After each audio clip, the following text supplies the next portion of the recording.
I guess from the frying pan into the fire. You know, you had a politician with a microphone. Now you have a bureaucrat with a microphone up here. And no PowerPoint, so you guys are really in trouble. So let me start off by saying a couple of things here. One is I want to say thank you to TechWire and to Cal Innovates for hosting this session. In a way, I feel like the speakers were up here really preaching to the choir. Most of you, I believe, are in technology, right? In some form or fashion. Most of the time, we're the ones driving for change, I think, especially in large organizations and within government. I don't know if it's so much in the private sector side, but at least in government, how many of you that are in the technology space feel like you're the ones out there saying, hey, we got to change the way we're doing business, right? So in a way, we are up here preaching to the choir. But having said that, I think the Lieutenant Governor and actually all of the speakers do bring up some really good points. And I really, believe it or not, appreciated his presentation and the challenge that he laid out before us. Because he pointed out some things that are very true and that we need to acknowledge and we have to address if we really are to foster innovation in government. I think the whole focus on, it's not just about, you know, investing in technologies or harnessing the power of them. It's a changing of the culture of government and of any large organization and bureaucracy that's ultimately going to drive innovation. I think that is spot on. That is very true. I think Carl said it, and a couple of the other speakers said it as well. One of the things that we have to get over, one of our biggest hurdles, is fear. And it's fear of change, and more importantly, it's the fear of failure and fear of accountability when something doesn't go right. The Lieutenant Governor pointed out how many systems, how many projects, even in the private sector, come in that are on time and on budget. And how are those looked at in the private sector, and what's the difference between that and the public sector? It was really gratifying to hear about him saying, you know, when things turn out that way, that he's going to be there to help us. Because we've had, as he pointed out, some situations here in California where projects really haven't turned out that way. But what was the response of the leadership? What was the response of the legislature or the media? It wasn't, hey man, we got your back, right? I mean, I was in a couple of those hearings, especially the one in the controller's office, most recently the EDD hearings. You don't have to see too many leaders step in there and say, hey, we got your back. You know, this happens all the time. And guess what? The systems will ultimately work. So it is refreshing to see leaders like the Lieutenant Governor, like Senator Padilla, that are here that do get it and that acknowledge there is going to be some hiccups along the way, but we have to accept those if we want innovation and if we want change. Having said all of that, really what I want to talk to you about is, okay, now we've heard about the need for innovation, we've heard of what's happening in the private sector, we've heard of what's happening at the local government sector. Can it happen at the state government? You know, and I guess what I'm here to tell you is, in spite of what you heard, innovation does actually happen and is happening here in the state of California. Now, you know, it may not look exactly what it would look like over in the private sector, but it is happening. But what I want to talk to you about is, what does it look like? Does it happen in the state government? And how can we make sure that it continues to happen? I think one of the first things that we have to do is we have to acknowledge that there are some differences between the public sector and the private sector. You know, really it's kind of a basic, but in reality, those differences can be very, very different and very telling, and can have a significant impact on the level and the pace of innovation. So first and foremost, let's compare the private sector and the public sector. One of the things that really, you know, to me was kind of an eye-opener was that we that are in the public sector, especially those of us at the state government level, don't have the built-in competition that you have in the private sector, right? Competition, I think, is good. It spurs innovation, it spurs change, and it incents folks to make things better, to change your business models to be more effective and efficient. We at the public sector, for the most part, really don't have competition. You know, folks don't have the option of going and saying, hey, I don't like the way California issues permits, I'll go to Idaho. I'll go to New Jersey. I'll go to Texas and ask them to issue me a building permit. They might move their business, they might relocate, but that's really a pretty significant life change for a lot of folks. The other difference that we have with the private sector is that for the most part, we have customers that, I would say 99% of the time, don't really want to be our customers. They just don't have a choice. Think about, we had Selby Stanislaus over here today. She talked about her customers, right?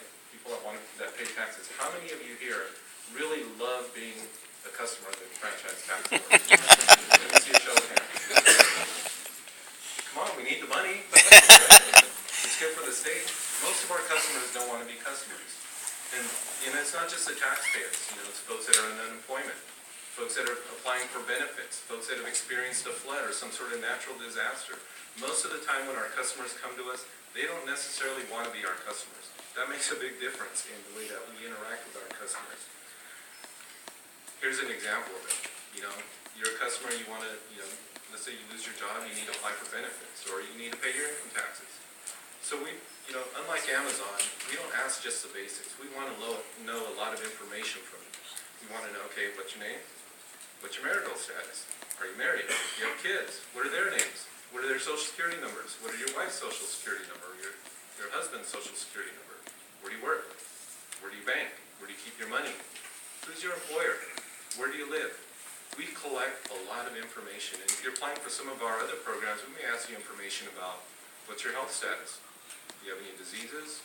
Have you adopted kids? You have foster kids? How long have they lived with you? How old are they? A lot of very sensitive information that we collect. So that places a little bit of a difference. First of all, folks don't want to be our customers. They don't necessarily want to give us that information, but we make them give it to us in order to interact with government. So it really changes the dynamic of what you can and can't do with that information. The Lieutenant Governor was talking about the cloud. California is in the cloud. We're moving into the cloud very rapidly, but we do have to move a little bit gingerly.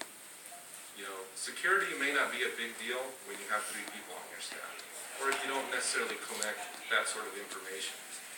I guarantee you, if you're the Franchise Tax Board, or if you're the Employment Development Department, or you're the Bureau of Vital Statistics, or the Office of AIDS, or the Department of Social Services, you have to be very, very careful with what you do with people's information once it gets there.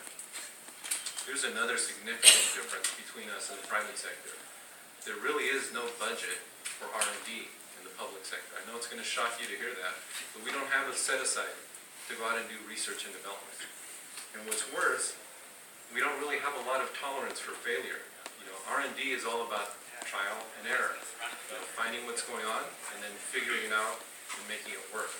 Right? What's new? Does it work? Most of the time there's failure. There really is not much of a tolerance for failure in the public sector. So that's another challenge that we have to deal with. And then finally, I think one of the biggest challenges is that we don't have necessarily a single decision maker in government. Not even the governor. Not a state CIO, not a departmental CIO, not even Selby Stanislaus. Right? We don't get to make the decisions all by ourselves. We have citizenry to account for. We have policymakers in the legislature to account for. We have organizations that manage the state budget. And we have to go through a whole series of decision makers in order to make something happen and to move something. And we also have an entrenched bureaucracy, let's say, some of the inertia that happens. So how do we go about making innovation and happen in government? I think there are a couple of steps that we need to do. I also have a 5-step process. Carl shared with you his 5 lessons. I had 5 steps that I wanted to share with you. So let me start with the first step. The first step is by doing exactly what we're doing today, what some of the speakers did. We have to acknowledge the fact that we cannot continue to do things the way that we have been doing it. Why?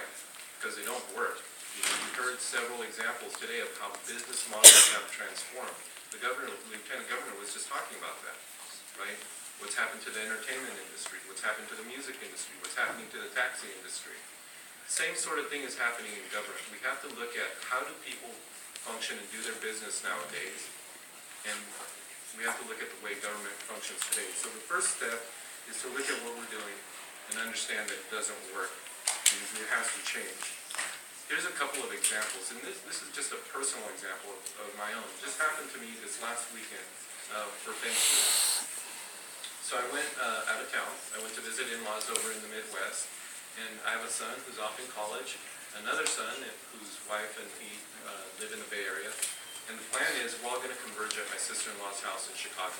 So I thought about it after the fact, and I thought, how did I go about getting myself and my family there and planning the whole trip? And it was all all through technology, and it was markedly different the way I did it this time than if I had done this 10, 15 years ago. Everything from flight reservations, car rental reservations, even dinner reservations, we did that online. Getting directions from the airport, because, I've been to her house once or twice, but she lives outside of Chicago. I don't really know Chicago all that well. So I leveraged technology to find the directions from the airport to her house. I have a daughter who wasn't able to join us because she's in Europe. So on Thanksgiving morning, I didn't call her up. I got on the little tablet device and we Skyped. My son, who's in college, brought his homework with him, and he brought a laptop to do his homework. At one point, we're in the middle of doing something, and it always happens, right? Your wife says, "Oh, shoot, we need paprika," or whatever it was for the... So, guess you have to go to the grocery store, right? So I went to the grocery store to pick stuff up.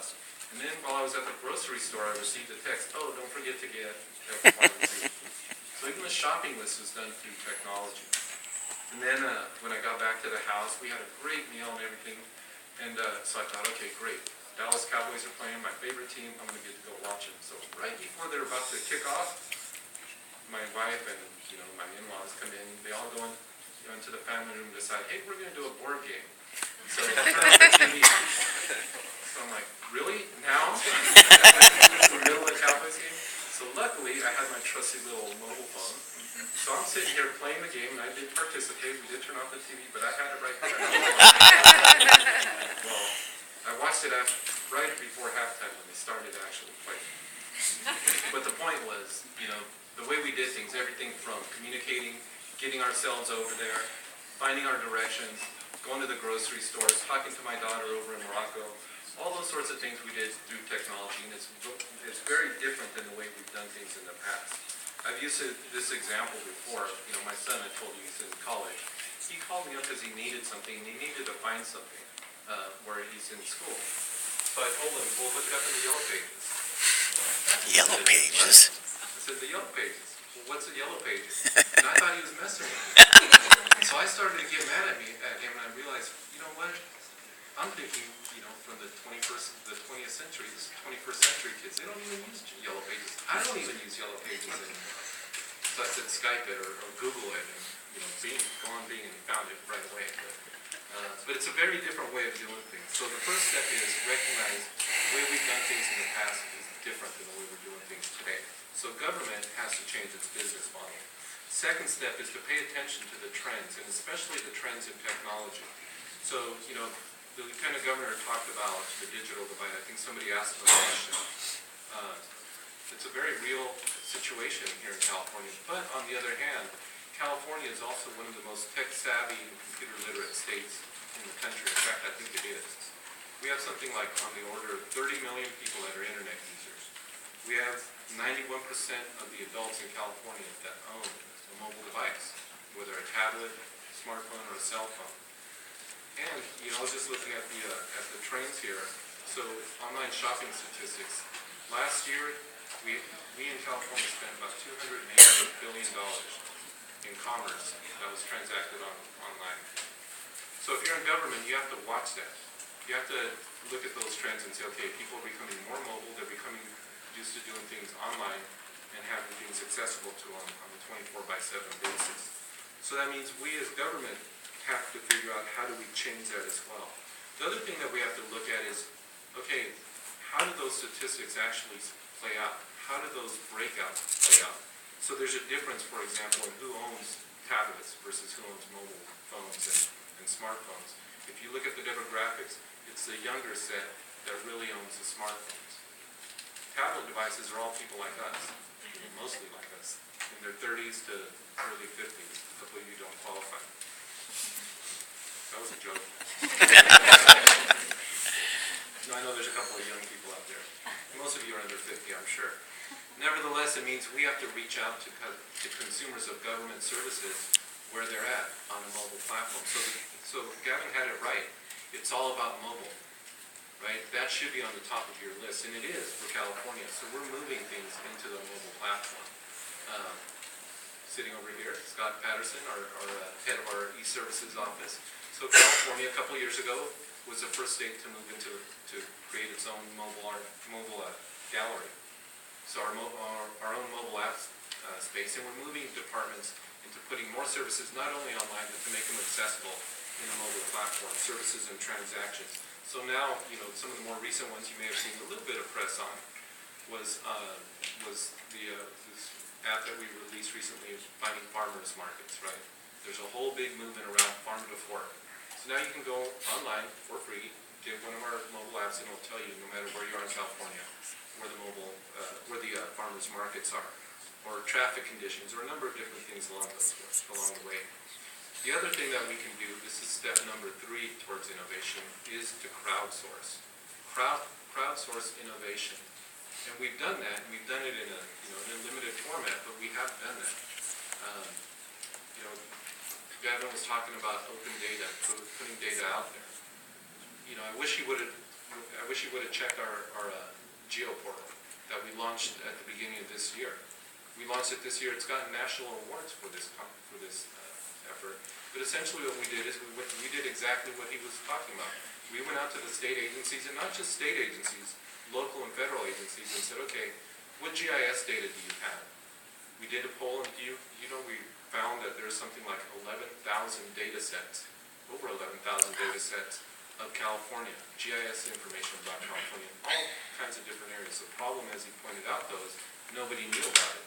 So what we did is we consolidated it, we put it online, and we made it available for free. And so now we're offering it to consumers, to entrepreneurs, to the citizens, to other governments, to say, okay, the data's here, it's available, it's yours, it's free. What can you do with it? Innovate. How can we leverage this to serve not only your own interests, but also serve government and the citizens that are out there? I think also you have to recognize, if you're in government, that technology really can be transformative. He's pointed it out how it's transformed a couple of different lines of business. Here's an example that I like to use only because I think it really shows that the way that consumers consume information or technology or do business really can transform the whole industry. So, any of you familiar with the TV show called Arrested Development? Okay, so it's a pretty funny show, right? So what's interesting about this show, it was on from 2:04 to about 2:06. Then it went off the air. But it gained a huge following primarily through people watching it online, right? And so as a result of that, in 2011, I think, or no, 2012, they brought it back. Netflix went out and said, you know what, we've gotten so many hits on this show that we're going to commission a new set of, they brought the cast back together and they retaped and launched a new season. The difference is it's only available online through Netflix. Well, nowadays I'm sure you can get it on other sources, but you don't get it on any of the network channels. You have to go on Netflix. And they're talking about making a movie out of this thing now. So the way people consume their entertainment transformed the way Hollywood is producing it. And you're seeing that all over the place. There's a new series. I'm a big Star Trek fan, and especially the original series. Do you know that there's now phase 2 of the original series available online? Any of you watch it? It's called Star Trek Phase 2. What they did is they basically took new actors, put them in the roles of the traditional Kirk, Scott, Sulu, all those guys, and they filmed a bunch of episodes that are available online. I don't know how it's going, but I haven't watched it because, I don't know, there's only one guy that can really play Mr. Spock, in my opinion. So I taught myself to watch it, but I know it's available. So I think in government, one of the things that we have to recognize is the power of technology to be transformative. Step 3, I think, is to set strategic goals. So he had it absolutely right. We do have to set out markers. We have to set out goals and policies that say we're going to leverage technology to enhance the way we interact with government's consumers, to make government available to them at their convenience and at their pace of speed, really on their platform. So I wanted to share with you just a couple of the goals, the strategic goals that are included in our strategic plan. Interestingly enough, our very first goal is to make government more accessible and make it mobile. Right? That's been in place for a couple of years now. That's our policy, and we're trying to drive departments towards that. Secondly, the whole issue of the cloud and building the infrastructure. One of our goals is to make sure that you have a reliable and available IT infrastructure. That's why we're putting infrastructure in the cloud.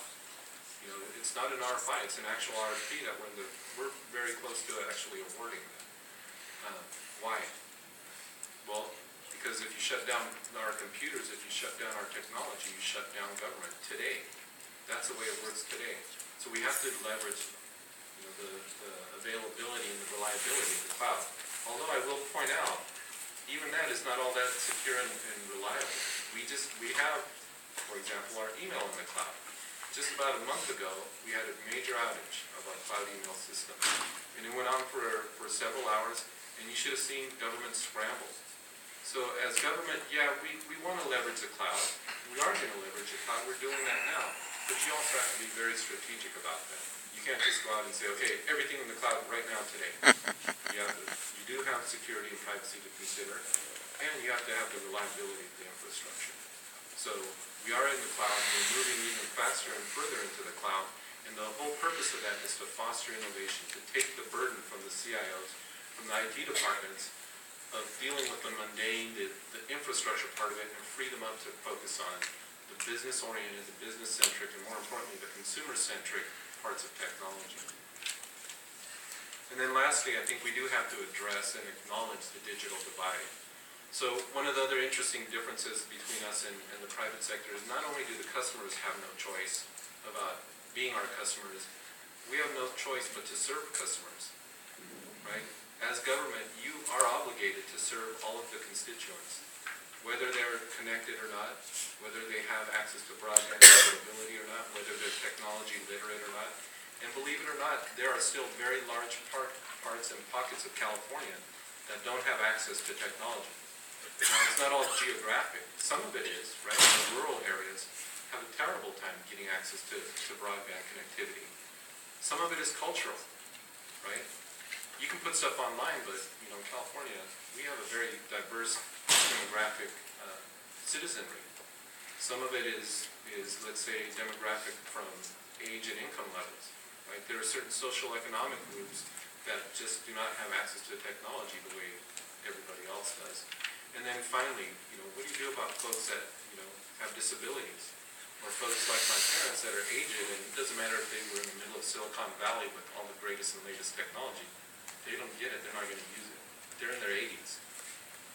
So we have to address that digital divide. So our office has created a couple of offices specifically focused on that. One is an office focused specifically on making sure that there's broadband availability throughout the state, making sure that there's digital literacy across the different markets of California, the different demographics of California. And we do that in partnership with the private sector. Then the other office is the Office of Digital Education. Again, forming partnerships to make sure that from our very youngest to our oldest folks are able to access technology. Having said all of that, I think their innovation is happening and it is possible. And I think, you know, the challenges that we hear today, whether it's from the entrepreneurs that say, hey, we want to do a better job of interacting with government, we want to be able to provide or develop apps and provide them to you, or develop technology and provide them to you, or our policymakers who say our policy, our legislation, our strategy has to align with what's going on out in the real world. We need all of those partnerships. So I'm here to tell you from the office, from this administration, from the Department of Technology, we're embracing innovation. We're fostering it. You know, we are careful. You know, I'm not going to deny that. You know, the issue of information security and personal privacy is a very important one and a very significant one to us. So we are trying to be careful in terms of how quickly we embrace technologies, especially technologies that, yeah, they've been around a couple of years, but, you know, certain things have to still mature. You know, it's not always necessarily all about the technology. It's the business models. It's the policy models. We had a situation, again, not long ago, where we outsourced the care and feeding of some of our sensitive data, which was lost. Okay, so how do you handle that? How do you, in government sector, you have to be held accountable. You know, there's no escaping accountability. How do you deal with those situations? There are some things that we still have to figure out, but I think in partnership we can still get there. So I know we're running really late. I will only close with these thoughts here.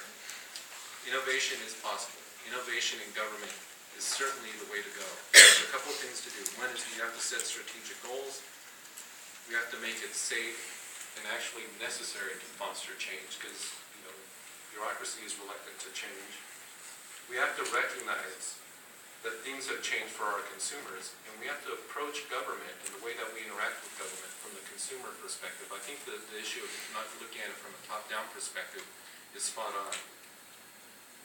We have to align our strategies as well as our policies, whether it's legislative or policies that are administrative in nature.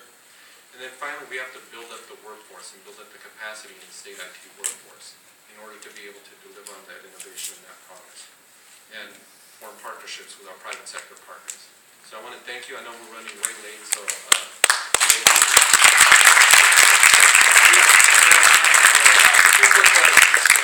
we can do some rapid fire, Carlos? sure. Hi, Carlos, Kevin O'Connor, Appalachians again. I don't mean to put you on the spot, but there's been a lot of talk. I'm used to it. Yeah, right. There's been a lot of talk about procurement, and so making it better. Finding ways to improve procurement. So one thing I don't hear much is plans are on the table to change it, and just to create an example, at Appalachians we created a Park and Rec app, showed it to the city, they adopted it. Why can't we just simply develop something and take it to the state level and have it fast-paced the same sort of way? Sure. So you can. First of all, you can. Agencies do get unsolicited proposals all the time. And in fact, we're trying to facilitate that. One of the things that we did, I neglected to mention it, specifically in the mobile app space, is we've created a template that said departments use this template. Everything that you do should look like this template. And it's primarily to make it easier for consumers. It works across platforms. It can work on an iOS. It can work on Android. It can work even on a BlackBerry device. And it leverages certain common functionalities. But we made that available for free. It's online. As a developer, as a state agency, or as a local agency, or anybody else, you can go and download the template. There's videos and training resources on there so that you can develop an app and make it usable, like basically out of the box usable for state agencies. In the area of reform, thank you for asking about procurement. I neglected to mention one of the things that happened is in July, my agency inherited IT procurement, especially for the large IT projects. So we're hosting a forum on December 18th. It'll be right here in Rancho Cordova at our training center. You can go on our website and see the details on it, where we're going to ask the bidding community to come together and tell us, what don't you like about our procurements? What specifically should we change? And we're going to do it by posing a series of questions. How do we make it shorter?